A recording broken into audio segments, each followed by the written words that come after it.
Romain. Alors nous sommes dans la séquence de réouverture, de retour à un semblant de normalité et d'art de vivre à la française. Les écoles, collèges, lycées, vous faites le point régulièrement, Jean-Michel Blanquer. Ce matin, est-ce que vous pouvez nous dire combien d'élèves sont contaminés par le Covid et combien d'établissements, de classes fermées ? Sur les 7 derniers jours, c'est 12 922 élèves qui ont donc des cas confirmés. C'est nettement en baisse par rapport à ce qu'on avait la semaine précédente. C'est 1322 personnels, ça aussi c'est en baisse. À chaque fois, on est à autour de 0,1% de personnes concernées. Donc c'est ce qui conduit aujourd'hui à avoir 5110 classes fermées.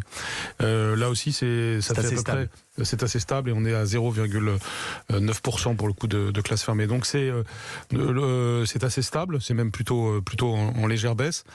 Et comme on a un protocole très sévère, vous savez, puisqu'on ferme une classe pour un cas, ce nombre de classes fermées monte relativement faible et montre que la situation est en train de s'améliorer. Dans les semaines qui viennent, on va continuer à fermer une classe pour chaque cas ?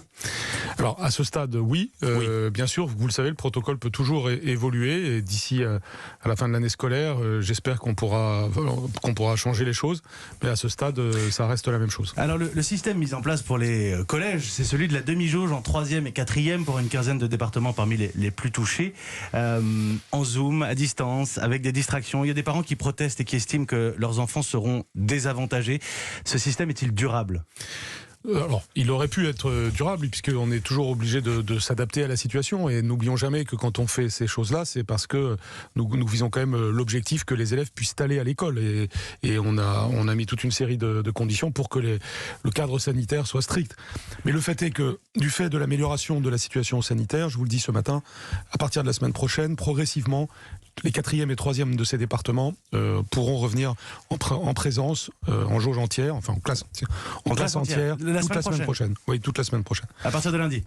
À partir de lundi, alors ça peut être progressif, certains. Il faut laisser le temps aux principaux de collège, aux professeurs et à toutes les équipes qui l'apprennent de s'organiser. Ce matin sur Europe 1 c'est la première fois que je le dis sur les médias. Je le fais savoir évidemment au chef d'établissement ce matin même, puisque c'est une décision que nous avons pu prendre hier soir. Et donc, je sais que c'était ce que tout le monde demandait. Oui.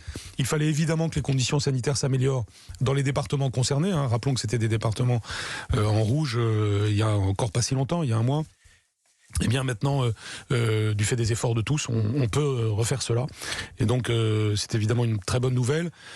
Moi-même, une bonne nouvelle, les parents craignaient le décrochage, bien sûr, et puis une rupture d'égalité entre les élèves. À partir de lundi, on note donc la fin de ce système de demi-jauge au collège. Les lycées, ça ne bouge pas pour l'instant ? Ça ne bouge pas pour l'instant. Encore une fois, les choses peuvent bouger d'ici aux vacances d'été, du fait de l'amélioration de la situation sanitaire.